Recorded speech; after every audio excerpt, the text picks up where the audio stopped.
Hello guys, మీరు చాలామందిని అయ్యప్ప మాల వేసుకుని బ్లాక్ డ్రెస్లో చూస్తుంటారు.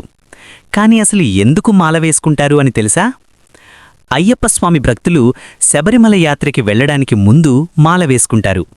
ఈ మాల వేసుకోవడమంటే అయ్యప్ప స్వామికి ఇచ్చిన ఒక వ్రతం లాంటిది. మాల వేసిన తర్వాత భక్తులు 41 రోజులు వ్రతం చేస్తారు. ఈ 41 రోజుల్లో స్ట్రిక్ట్ రూల్స్ ఫాలో చేయాలి. ఉదాహరణకి సింపుల్గా ఉండడం, వెజిటేరియన్ ఫుడ్ తినడం, ఆల్కహాల్ అండ్ బ్యాడ్ హ్యాబిట్స్ వద్దు, డైలీ పూజ చేయడం, అందరినీ రెస్పెక్ట్ చేయడం. ఈ వ్రతంలో మెయిన్ పర్పస్ ఏంటి అంటే మనసును కంట్రోల్ చేసుకోవడం మరియు డిసిప్లిన్ లైఫ్ ప్రాక్టీస్ చేయడం. ఈ సమయంలో భక్తులందర్నీ స్వామి అని పిలుస్తారు. ఎందుకంటే ఆ సమయంలో ప్రతి భక్తుడు అయ్యప్ప స్వామి రూపంలా కన్సిడర్ చేస్తారు.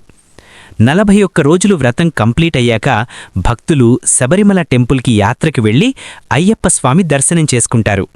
అప్పుడు మాల రిమూవ్ చేస్తారు.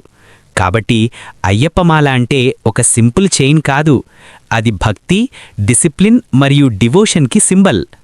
ఫుల్ వీడియో కావాలంటే 100 లైక్స్ కంప్లీట్ అయ్యాక మన ఛానల్లో పోస్ట్ చేస్తాను.